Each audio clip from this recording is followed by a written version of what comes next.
یہ تو آج میں آپ سے سوال کرنا چاہوں گا، جس طرح سے آپ کہہ رہے ہیں کہ یہ جا رہے تھے تو حکومت نے ان کو روک دیا، تو پہلی تو طور پہ یہ ہوگا کہ یہ جو صاحب جانا چاہ رہے تھے ان سے بھی سوال پوچھا جانا چاہیے کہ آپ تو ضمانتی تھے، آپ نے عدالت سے بھی دھوکہ کیا، آپ نے عدالت کے اندر پرسنل گارنٹی دی کہ ان کو واپس لے کے آئیں گے، اور اپنی باتوں میں تضاد اتنا ہے کہ ایک طرف یہ فرماتے ہیں کہ میرے بھائی صاحب چونکہ ابھی کرونا کی وجہ سے لندن میں ہیں تو وہاں علاج نہیں ہو پا رہا تو واپس آ جائیں گے، اور خود لندن جانا چاہ رہے ہیں علاج کرانے کے لیے، تو میرے بھائی اگر آپ کے بھائی کا کرونا کی وجہ سے وہاں علاج نہیں ہو رہا تو آپ نے کتنے سالوں بعد واپس آ کے علاج کروانا ہے وہاں سے؟ تو ان سب باتوں کی وجہ سے ہی تو حکومت یہ سمجھتی ہے کہ ان کو نہیں جانا چاہیے۔ لیکن شہزاد اکبر صاحب، حکومت کی جانب سے اور خان صاحب کی جانب سے جب حکومت میں نہیں بھی آئے تھے تب بھی یہ دعوے کیے گئے تھے کہ ہمارے پاس ٹھوس ثبوت موجود ہیں ان کی کرپشن کے، لیکن جب کیسز چلتے ہیں 500 دن ملزم حراست میں رہتے ہیں، پھر ضمانت پر رہائی ہو جاتی ہے، پھر ضمانت پر رہائی کو وہ ایکویٹل سے کمپیئر کر کے اپنی جیت کے نعرے لگانا شروع کر دیتے ہیں، تو کیسز تو پھر اس طرح سے لٹکتے رہتے ہیں۔ اگر ٹھوس ثبوت ہیں تو پھر فیصلے کیوں نہیں ہوتے ان کیسز کے؟ دیکھیے میرے بھائی، یہ سوال بھی تھوڑا سا اس کو ریفریز کر لیں۔ ایک طرف آپ کہہ رہے ہیں ٹھوس ثبوت ہوتے ہیں اور ملزمان کی بیل ہو جاتی ہے 500 دن جیل میں رہنے کے بعد۔ اب آپ کا اگر سوال یہ ہے کہ ان کی بیل بالکل ہی نہیں ہونی چاہیے تو میرا خیال ہے یہ بھی مناسب بات نہیں ہوگی۔ بیل ایک ثوابدید ہوتی ہے عدالت کی، اور ایک یہ ٹیمپریری ریلیف ہے، اور اسپیشلی ہمارے نظام انصاف میں جہاں پہ مقدمات انفراسٹرکچر کی کمی کی وجہ سے طوالت کا اختیار ہوتی ہے جس سے تو بیل ہو سکتی ہے۔ اس کی کچھ کنڈیشنز ہوتی ہیں، جیسے کہ کنڈیشن یہ ہوتی ہے کہ وہ ملزم کہیں باہر نہ چلا جائے، مقدمے سے تعاون کرتا رہے، اور دوسری چیز یہ ہے کہ بیل کے فیصلوں کو یہ سمجھ لینا چلیں وہ تو ملزم ہے،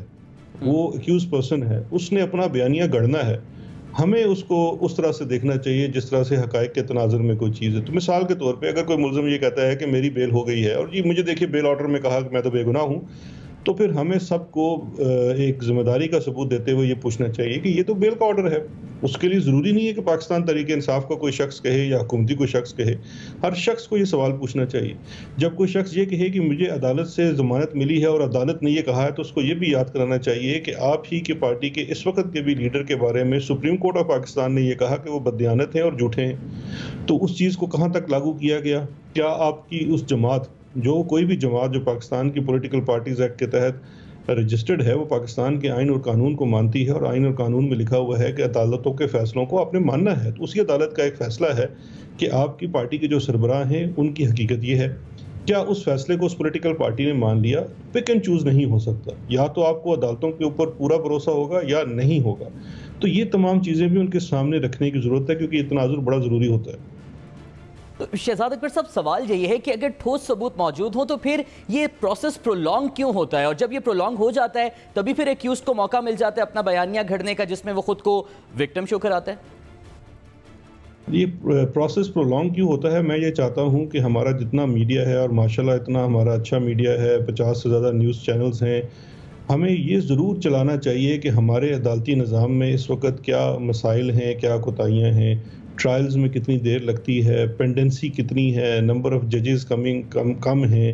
حکومت اور عدلیہ تو بڑا مل کے یہ کام کر رہی ہے، لیکن اس کو وسائل کے ساتھ بھی دیکھنا پڑتا ہے کہ آپ کے وسائل کتنے ہیں، کیونکہ ایک بڑی لمبی بحث ہو جائے گی، اور اس میں بہت زیادہ پازیٹیو رول میڈیا بھی ادا کر سکتا ہے، کیونکہ جو مقدمات میں جو طوالت ہوتی ہے اس کی صرف حکومت کو ذمہ دار نہیں ٹھہرایا جا سکتا، کسی ایک کو نہیں، یہ تمام جو آرگنز آف اسٹیٹ ہیں وہ مل کے کام کرتے ہیں، تو انصاف کے جو نظام ہوتا ہے اس میں بہتری ہوتی ہے۔ اب چھوٹی سی ایک مثال لے لیجئے، الیکشن کے قوانین ہیں، اس کے اوپر بھی حکومت کوشش کر رہی ہے کہ قانون سازی کی جائے اور بہتری لائی جائے، اور ایسے الیکشن کے ریزلٹس آئیں جس کے کسی کو اعتراض نہ ہو سکے۔ اس کے اوپر اپوزیشن ساتھ بیٹھنے کو تیار نہیں ہے، اس کو ووٹ دینے کو تیار نہیں ہے۔ سینٹ کے الیکشن کے اوپر تمام اپوزیشن پارٹیوں کو بہت تحفظات تھے، لیکن جب پاکستان تحریک انصاف وہ بل لے کے آئی سینٹ میں جس کے اوپر اصولی طور پہ تو سب ساتھ ہیں، لیکن صرف اس لیے کہ پاکستان تحریک انصاف اور آج کی حکومت اس کو لے کے آئی تو کسی نے اس کا ساتھ نہیں دیا پاس کرانے کے لیے۔ تو یہ وہ تمام چیزیں ہیں جو میں سمجھتا ہوں ہمیں اس کو پورے کانٹیکسٹ کو سامنے لے کے عوام کے سامنے رکھنی چاہیے تاکہ لوگ خود فیصلہ کر سکیں۔ اپوزیشن کو ساتھ بٹھانے کے لیے پھر وہ جو ایک ٹرسٹ یا کانفیڈنس کی فضا ہے وہ کیسے قائم ہو؟ کیونکہ اپوزیشن تو کہتی ہے جب ہم ساتھ بیٹھتے ہیں تو ہم پر این آر او کا لیبل لگا دیا جاتا ہے۔ آج پھر خان صاحب نے ایک دفعہ دوبارہ کہا کہ این آر او نہیں دیا جائے گا۔ اپوزیشن کہتی ہے جب ہم ساتھ بیٹھنے لگتے ہیں تو پھر ہمارے خلاف کیسز کھل جاتے ہیں، جیسے اب حدیبیہ پیپر کیس دوبارہ کھل رہا ہے۔ وہ جو میرا خیال ہے اس میں نیوٹرل امپائر جو ہے وہ بن جانا چاہیے، میڈیا کو بن جانا چاہیے۔ اپوزیشن ہمارے ساتھ بیٹھی, ہم ان کے ساتھ فیٹ آف کے بل ڈسکس کر رہے تھے. انہوں نے اس کے بدلے میں وہ ڈاکومنٹ کو, میں نے تو بیٹھ کے نہیں بنایا یا آپ نے بیٹھ کے تو نہیں بنایا, وہ تو اپوزیشن کا بنایا ہوا ڈاکومنٹ تھا کہ نیب کے قانون کے اندر 34 شقیں تبدیل کر دی جائیں.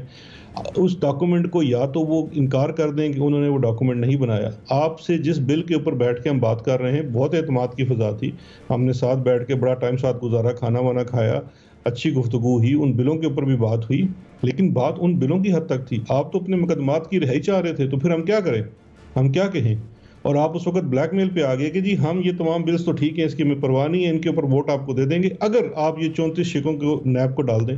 تو پھر ہمیں کم از کم اتنی اجازت ہونی چاہیے کہ ہم عوام کو صحیح بتا سکیں, because and of the day چاہے ہم ہیں یا اپوزیشن ہے, ہمارے پاس جو بھی اس وقت پارٹی پوزیشن ہے, پارلیمان میں ہے یا کسی اور عہدے پہ, یا عوام کی امانت ہے اور عوام جاننے کا حق رکھتے ہیں. تو شہزاد اکبر صاحب, پھر حدیبیہ پیپرز مل کیس جب دوبارہ کھولنے کا گورنمنٹ نے فیصلہ کیا, تو اس کے بعد سے ایک پرسیپشن یہ بھی جنریٹ ہو چکا ہے کہ یہ کیس اس لیے دوبارہ کھولا جا رہا ہے تاکہ دیگر تمام معاملات سے توجہ ہٹائی جا سکے. اس میں کس حد تک سچائی ہے؟ دیکھیں, یہ میری سمجھ میں نہیں آتا کہ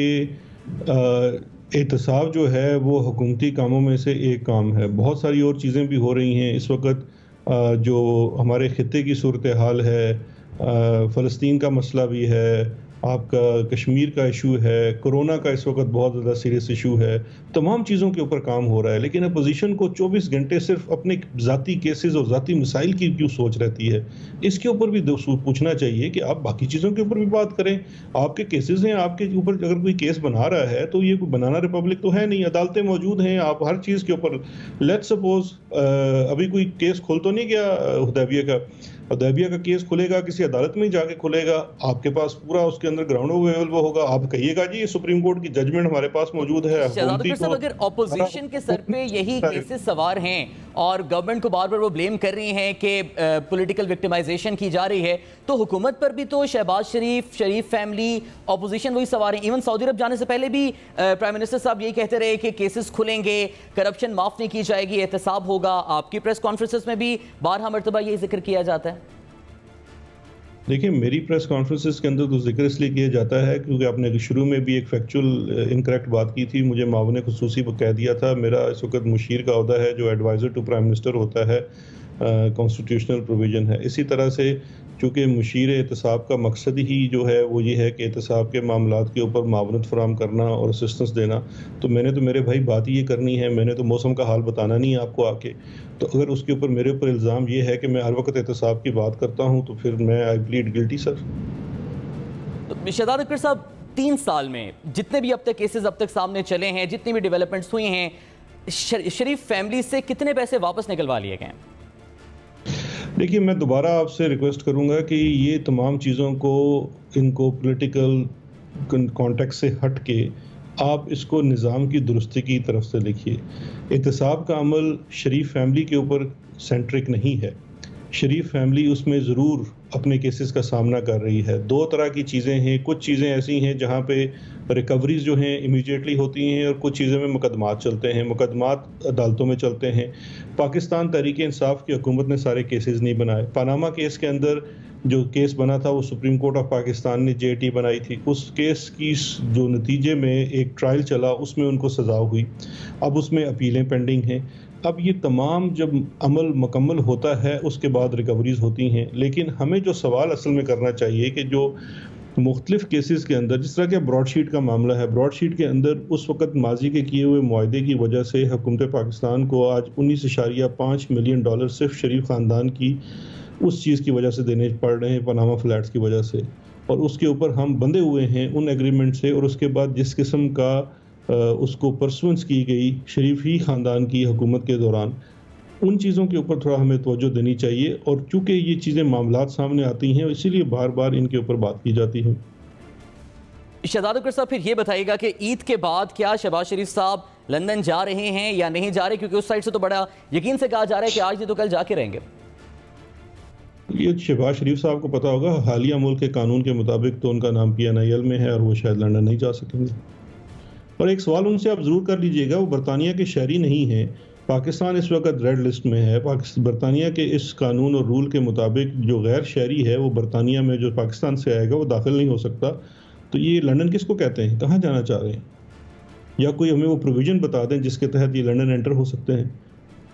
شہزاد اکبر صاحب، کیا یہ پروویژن سب کے لیے نہیں ہے کہ جس طرح سے وہ چاہ رہے تھے کہ قطر یا دوحہ میں 10 دن کوارنٹین گزار کے پھر وہ جائیں لندن، تو یہ پروویژن سب کے لیے نہیں ہے کیا؟ جی میرا خیال ہے یہ سوال ان کے لیے رکھ چھوڑیے۔ میرے جو ناقص علم ہے اس کے مطابق نان ریزیڈنٹ اور نان نیشنل ان کی انٹری اس وقت پاکستان سے بند ہے۔ آپ چاہے 10 دن قطر میں رہ بھی لیں گے، مجھے وہ پروویژن بتا دیں جس کے تحت 10 دن قطر رہنے سے ان کا حلالہ ہو جاتا ہے اور یہ برطانیہ داخل ہو سکیں گے۔ احتساب کے دیگر امور بھی ہیں، کچھ حکومتی اراکین بھی ہیں جو احتساب کے عمل پر سوالیہ نشان اٹھا رہے ہیں، ان کے تحفظات بھی وزیر اعظم تک پہنچائے گئے، وزیر اعظم ان کے تحفظات بھی سنیں، اس پر پیش رفت کیا ہوئی بات کریں گے اس بریک کے بعد۔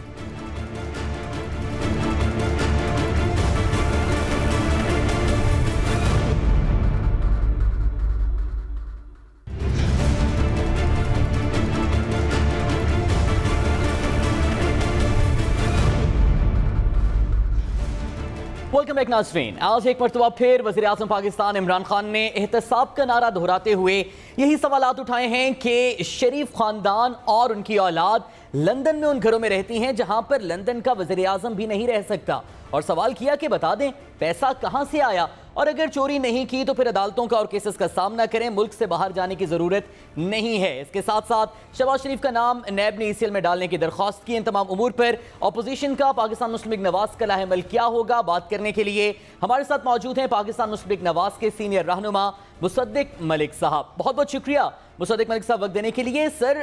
آج تو ایک بار پھر پرائم منسٹر صاحب نے پوچھ لیا ہے کہ بتا دیں پیسہ کہاں سے آیا ہے اور اپنے آپ کو کلیئر کرا لیں، تو بتا دیں سر پھر۔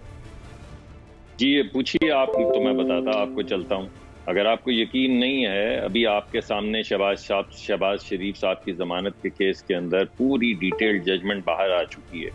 اس ڈیٹیل ججمنٹ کے اندر صاف و شفاف الفاظ میں لکھا ہوا ہے کہ کوئی کرپشن ثابت نہیں ہو سکی۔ اس کے اندر یہ بھی کہا گیا ہے کہ کوئی کک بیک نہیں تھی۔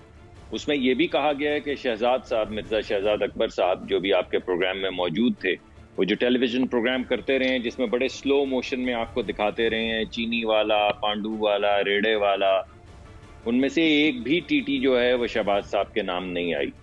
اس فیصلے میں یہ بھی لکھا ہوا ہے کہ شہباز صاحب کا کسی قسم کا کوئی تعلق نہیں ہے ان ٹی ٹی سے۔ اب اس کے بعد ان تمام فیصلوں کو مد نظر رکھتے ہوئے، اس تمام عدالتی فیصلے کو سامنے رکھتے ہوئے آپ مجھ سے پوچھئے سوال تو میں آپ کو جواب دیتا ہوں۔ میرے خیال میں تو یہ تمام جوابات جو ہیں وہ ضمانت کے فیصلے میں لکھے گئے ہیں،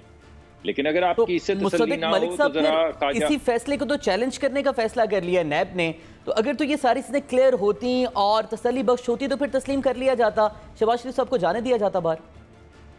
جی میں یہی تو آپ سے سوال پوچھ رہا ہوں، یہ تو آپ نے گیند میرے پاس پھینک دی کہ اگر یہ تمام چیزیں فیصلے میں لکھی ہوئی ہیں تو آپ کیا سمجھتے ہیں کہ وہ کیا عدالت ہے جس نے ان کو ضمانت دی ہے، اور وہ کیا عدالت ہے جس نے ان کو اجازت دی ہے اور کیوں دی ہے ان کو اجازت؟ اگر آپ کو سمجھ آئے تو آپ مجھے بتا دیجئے، یا شہزاد اکبر صاحب سے ذرا فون کر کے پوچھ لیجئے کہ ان کے خیال میں عدالت نے کیوں ان کو اجازت دی ہے ملک سے باہر جانے کے لیے۔ یعنی کب سے وہ بیمار ہیں، وہ اپنے جب یہ مقدمات چل رہے تھے اس دوران میں بھی گئے ہیں، واپس آئے ہیں، ایک مرتبہ نہیں کئی مرتبہ گئے ہیں، اپنا علاج کروا کے واپس آئے ہیں، عدالت نے ان کو اجازت دی ہے۔ تو سوال یہ اٹھتا ہے کہ شہزاد اکبر صاحب کچھ تو جانتے ہیں جو عدالت سے زیادہ ہے، اور چلیے عدالت کو تو چھوڑ دیجئے، وہ ہمارے دوست فواد چودھری صاحب نے جو آج بیان دیا ہے کہ وہ حدیبیہ کو کھولیں گے، تو کیا اس کے بعد بھی آپ کو کسی ثبوت کی ضرورت ہے کہ نیب نیازی گٹھ جوڑ ہے کوئی؟ مجھے بتائیے یہ کام نیب کا ہے یا وزیر کا ہے، اور وزیر کے کس قانون کے تحت حکم کے تابع ہے نیب کہ جب وزیر آ کے پریس کانفرنس کریں کہ ہم حدیبیہ کا کیس کھولنے لگے ہیں تو نیب وہ کیس کھول دے گی؟ تو مجھے تو یہ تمام معاملات سمجھ نہیں آ رہے، لیکن آپ کیونکہ مہارت رکھتے ہیں، ماشاءاللہ اہل دانش ہیں، اہل قلم ہیں، تو میں نے سوچا یہ سوالات آپ کے سامنے میں رکھتا ہوں کہ وہ یہ دونوں دانشور۔ سوال تو یہ کیا جا رہا ہے کہ جب حدیبیہ پیپر ملز کا کیس ٹیکنیکل گراؤنڈز پہ بند کیا گیا تھا، کوئی اس میں حتمی فیصلہ نہیں آیا تھا، نہ سزا کا نہ ہی ایکویٹل کا، تو پھر اگر ٹیکنیکل گراؤنڈز پہ وہ کیس بند کیا گیا تھا تو نئے شواہد آنے کے بعد تو کیس دوبارہ کھل سکتا ہے۔ یہ آپ کو پتہ نہیں کس قانونی ماہر نے کہا ہے، ہائی کورٹ کے اندر یہ فیصلہ کیا گیا تھا کہ یہ کیس نہیں کھل سکتا۔ ٹھیک ہے صاحب، ہائی کورٹ کے اس فیصلے کے خلاف سپریم کورٹ کے اندر حکومت نے پاناما کی تحقیقات کے بعد کہا وہی باتیں جو آج وہ کہہ رہے ہیں کہ ہمارے پاس نئے شواہد ہیں جن کی بنیاد کے اوپر اس کیس کو کھولا جائے. یہ ہائی کورٹ نے جب جواب دے دیا تو یہ سپریم کورٹ میں گیا. سپریم کورٹ میں ایک نے نہیں بلکہ پورے بینچ نے, 3 سپریم کورٹ ججز کے بینچ نے یہ کہا کہ یہ کیس نہیں کھل سکتا حتمی طور پہ, جس کے جواب میں حکومت نے ریویو پٹیشن کی, جو ایک اپیل کرنے کا طریقہ ہے جو آخری حربہ ہوتا ہے کسی بھی کیس کے اندر. تو سپریم کورٹ نے ریویو پٹیشن بھی حکومت کی ریجیکٹ کر دی انہی بنیادوں پہ جو آج پیش کی جا رہی. مصدق صاحب, گورنمنٹ کا نیریٹو تو یہ کہ ڈیل کی بنیاد پہ بند ہوا تھا یہ کیس, انصاف کے تقاضے پورے نہیں کیے گئے تھے. تو پھر کیا حکومت یہ کہہ رہی ہے کہ وہ بینچ جو تھا وہ ڈیل کا حصہ تھا, یا حکومت سپریم کورٹ کا, یا حکومت یہ کہہ رہی ہے کہ ہائی کورٹ کا بینچ جو تھا وہ کسی ڈیل کا حصہ تھا؟ حکومت کیا کہہ رہی ہے؟ حکومت کو بلا کے آپ ذرا پوچھ لیجئے. جو آپ کہہ رہے ہیں کہ حدیبیہ کا فیصلہ پہلے, آج سے کئی دہائیاں پہلے جو بند ہوا تھا, حکومت تو اس پہ الزام لگا رہی ہے. یہ جو ہائی کورٹ کے اندر فیصلہ کیا گیا اور پھر سپریم کورٹ کے اندر فیصلہ کیا گیا اور سپریم کورٹ کے نے ریویو بھی خارج کی, یہ تو اب ہوا ہے, تو ابھی بھی کوئی ڈیل ہو رہی ہے. تو پھر ذرا ہمیں بھی بتائیے یہ اس ڈیل کے, نئی ڈیل کے خد و خال کیا ہیں جس میں ایلیجڈلی, جیسے کہ آپ کہہ رہے ہیں, میں نہیں کہہ رہا ہوں, آپ کہہ رہے ہیں اور آپ کو حکومت کہہ رہی ہے کہ سپریم کورٹ بھی اس ڈیل کا حصہ ہے, جس کے تحت انہوں نے, پہلے تو ہائی کورٹ اس ڈیل کا حصہ ہے کہ انہوں نے ریجیکٹ کر دی یہ بات کہ حدیبیہ کھولا جا سکتا ہے, پھر سپریم کورٹ بھی اس ڈیل کا حصہ تھی اور انہوں نے ریجیکٹ کر دیا, پھر سپریم کورٹ دوبارہ اس ڈیل کا حصہ تھی جس میں ریویو پٹیشن جو ہے اس کو خارج کیا گیا. تو اب آپ مجھے بتائیے کہ وہ کون سا ملک کا قانون ہے؟ ابھی میں نے کچھ سنا بنانا ریپبلک, تو یہ کون سا ملک ہے؟ یہ بنانا ریپبلک ہے جہاں پہ سپریم کورٹ کی ریجیکشن کے بعد, سپریم کورٹ کی ریویو پٹیشن کی ریجیکشن کے بعد بھی حکومت کے وزراء جو ہیں, یعنی جب ملک کا انفارمیشن منسٹر بولتا ہے تو پوری کابینہ بول رہی ہوتی, تو پوری کابینہ یہ کہہ رہی ہے کہ ہم حکم دے رہے ہیں. کسے حکم دے رہے ہیں؟ نیب کو حکم دے رہے ہیں یا ایف آئی اے کو حکم دے رہے ہیں؟ یعنی نیب اور ایف آئی اے ان کے حکم کے تابع ہے یا انڈیپینڈنٹ ایجنسی ہے؟ جس طرح انہوں نے شاہدرہ کا تھانہ آزاد کیا, پھر شاہدرہ سے لے کے گجرانوالہ تک کے تھانے آزاد کیے, جن کے تحت ہم لوگوں پہ غداری کے مقدمات بھی ہوئے, دہشت گردی کے مقدمات بھی ہوئے. یہ بالکل اسی طرح ہے, یہ بالکل اسی طرح ہے جس طرح پرائم منسٹر آف پاکستان نے کہا رانا ثناء اللہ کے متعلق کہ میں ان کو مونچھوں سے پکڑوں گا اور موت کی کال کوٹری تک لے کر جاؤں گا, اور کچھ دن کے بعد ان کی گاڑی میں سے 35 کلو ہیروئن نکل آئی, اور پھر کلمے سننے میں آئے, خدا کو حاضر ناظر جان کے, اللہ کو جان دینی ہے, رسول پاک. مصدق ملک صاحب, جو کیس اب ظاہر ہے آپ قانون کو زیادہ بہتر سمجھتے ہیں اور سیاسی تجربہ بھی ظاہر ہے آپ بہت زیادہ رکھتے ہیں, تو آپ یہ بتائیے گا کہ جو کیس ٹیکنیکل گراؤنڈز پہ بند ہوا ہو, ٹھیک ہے ڈیل والا ایک تاثر, بے شک اس کو آپ پرسیپشن جنریٹ کروانا کہہ دیں یا ایک پروپیگنڈا بھی کہہ دیں, لیکن جو کیس ٹیکنیکل گراؤنڈز پہ بند ہوا ہو جس میں کوئی حتمی فیصلہ نہ ہوا ہو اور اس کیس میں اتنی بڑی رقم بھی انوالو ہو, تو بطور ایک سینئر سیاستدان آپ یہ نہیں سمجھتے کہ اس کیس کا کوئی نہ کوئی تو حتمی فیصلہ ہونا چاہیے, کسی نہ کسی انجام تک تو پہنچنا چاہیے تاکہ مستقبل میں کوئی احتمال نہ ہو کہ اس کیس کو کوئی دوبارہ بھی کھول سکے؟ سعد الحسن صاحب, یقینی طور پہ میں آپ سے مراد یہ جو گفتگو فرما رہے ہیں آپ پیچھے سے, مرزا صاحب اور ہمارے دوست فواد چودھری صاحب, یقینی طور پہ کوئی بات تو ایسی ہے جو ہائی کورٹ کو نہیں معلوم اور انہیں معلوم ہے, اور سپریم کورٹ کو بھی نہیں معلوم, اور سپریم کورٹ کے پورے بینچ کو بھی نہیں معلوم, لیکن ایک آپ کو معلوم ہے کیونکہ آپ یہ سوال پروگرام میں پوچھ رہے ہیں, دوسرا فواد چودھری صاحب کو معلوم ہے, اور تیسرا مرزا شہزاد اکبر صاحب کو معلوم ہے. ذرا بتائیے تو صحیح یہ بات کون سی ایسی ہے جو ہائی کورٹ اور سپریم کورٹ کو اور ان کے پورے بینچ کو سمجھ نہیں آئی, مگر آپ کو ان کی باتوں سے لگ رہا ہے کہ اس میں کچھ ہے بات. ذرا مجھے بھی سمجھا دیجیے. مصدق ملک صاحب, مجھے تو کوئی بات نہیں پتا, میں تو صرف آپ سے آپ کا موقف یہ جاننے کی کوشش کر رہا ہوں کہ جب ایک کیس جس کا کوئی حتمی فیصلہ نہیں ہوا اور اس میں $1242 ملین کی رقم انوالوڈ ہے, تو اگر تو کلین ہے اور کوئی اس میں کرپشن جو کہ گورنمنٹ کہہ رہی ہے اس کا تاثر نہیں ہے, تو پھر تو کیس کا سامنا کر کے کلین چٹ لے لیں, کیونکہ گورنمنٹ کا نیریٹو یہ کہ نئے ثبوت سامنے آئے ہیں. سعد صاحب, کون کرے گا؟ یعنی جب سپریم کورٹ کوئی, آپ کے لیے سپریم کورٹ کافی نہیں ہے لگ رہا ہے آپ کی بات سے, یعنی یہی موقف سپریم کورٹ اور ہائی کورٹ کے سامنے پیش کیا گیا کہ پاناما کے بعد نئے شواہد آئے ہیں, وہ شواہد پیش کیے گئے, ان شواہد کی اسی طرح شہزاد اکبر صاحب لہراتے رہے ان کو ٹیلی vision,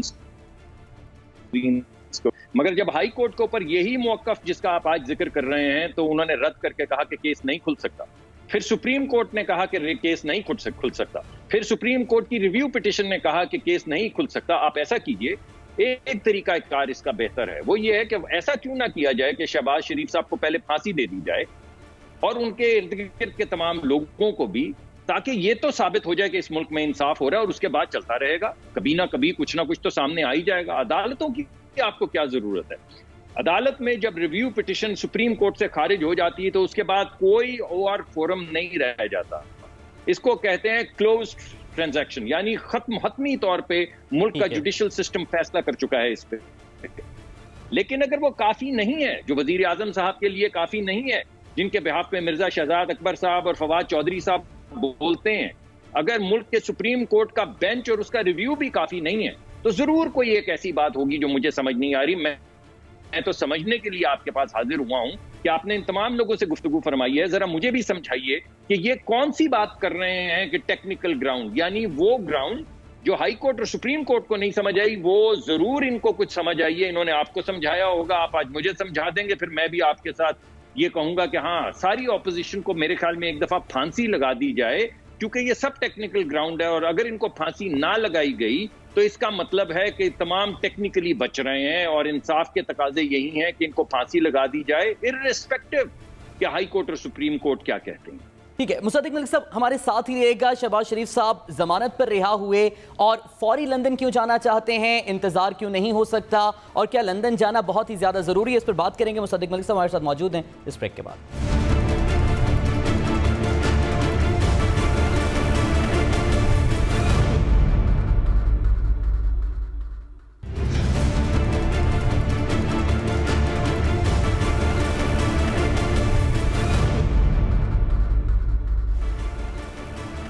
welcome back. Pakistan Muslim League Nawaz کے سینئر رہنما مصدق ملک صاحب ہمارے ساتھ موجود ہیں. مصدق ملک صاحب، جب مریم نواز صاحبہ کی بیرون ملک روانگی کے حوالے سے کافی باتیں ہو رہی تھی تو انہوں نے وضاحت کر دی تھی. انہوں نے کہا تھا کہ اگرچہ کوئی سرجری بھی ہے لیکن وہ علاج اپنا کمپرومائز کریں گے، لیکن جہاں پر وہ بڑے مقصد کے لیے یہیں پہ رہیں گے، اور حکومت اگر کہے بھی تو وہ باہر نہیں جائیں گی. تو اگر بڑا مقصد یہیں پر ہے، عوام کے لیے اپوزیشن باہر نکلی ہے، عوام کی آواز اٹھا رہی ہے، تو پھر شہباز شریف صاحب کیوں اتنی جلدی باہر جانا چاہتے ہیں؟ میرے خیال میں جی یہ بات ایسی ہے جو غالباً کسی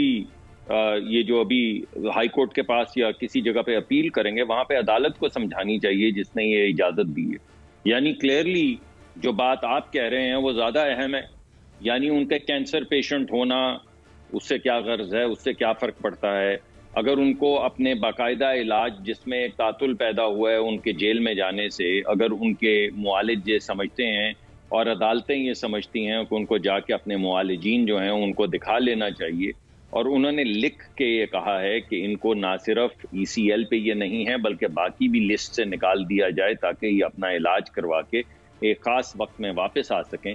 تو ضرور یہ بات ان کو سمجھنی چاہیے تھی جو آپ پیش کر رہے ہیں کہ کیا ضرورت ہے. بھلے اگر کوئی کینسر پیشنٹ ہے تو یہیں رہے، کیا ملک صاحب کسی کو دکھانے کی. آپ دوبارہ یہی کہیں گے کہ شاید مجھے شہزاد اکبر صاحب یا فواد چودھری صاحب نے کچھ بتایا، جہاں کہ میں ان کا سوال کوٹ کر کے آپ سے پوچھنا چاہوں گا کہ وہ بھی یہی سوال یہ کر رہے ہیں کہ سعد صاحب پہلی بات تو میں واضح کر دوں کہ جب میں آپ کہتا ہوں میرا قطعاً مقصد آپ نہیں ہوتے، یہ میں واضح کر دوں. پھر یہ جواب دیجیے گا. بہت بہت شکریہ. یہ جواب پھر یہ دیجیے گا کہ شہزاد اکبر صاحب نے بھی یہ کہا اور دیگر حکومتی حلقوں سے بھی یہ کہا جا رہا ہے کہ جب کووڈ کی وجہ سے نواز شریف صاحب کا باہر علاج نہیں ہو پا رہا تو پھر شہباز شریف کس علاج کے لیے وہاں جانا چاہ رہے ہیں، اور جس طرح سے علاج پرولونگ ہونے پر نواز شریف صاحب وہیں پر ہیں تو پھر شہباز شریف صاحب بھی پھر واپس نہیں آئیں گے. تو آپ نے یہ لوٹانا تھا ان کو یہی سوال کہ بھائی آپ نے جو ای سی ایل سے نکالا نواز شریف صاحب کو، وہ کیوں نکالا تھا؟ آپ نے پوچھا ان سے؟ یہ فیصلہ تو لے کر دیا تھا کابینہ کی میٹنگ میں جناب محترم وزیر اعظم صاحب نے، جنہوں نے دل پہ ہاتھ رکھ کے کابینہ کو یہ باور کروایا تھا کہ میں تمام انویسٹیگیشن کر چکا ہوں، ان کا باہر جانا بہت زیادہ ضروری ہے، اس وجہ سے کابینہ کے فیصلے کے تحت ہم ان کو ای سی ایل سے نکال رہے ہیں. تو بھائی کاہے کو نکالا تھا؟ اور مجھے یہ سمجھائیے کہ وہ جو پنجاب حکومت جس کے سربراہ ایک وزیر اعظم جو پورے ملک کی مشینری لگا کے، جس میں پورا صحت کا محکمہ ہے پنجاب کا، ان کی وزیر ہیں جو آج بھی وزیر ہیں صحت کی، اس وقت جو ان کے مشیر ہیں صحت کے وہ اس وقت شوکت خانم کے سی ای او تھے جو خود گئے وہاں پر چیک کرنے کے لیے تمام تفصیلات، اور جیل میں تھے، یہ یاد رہے.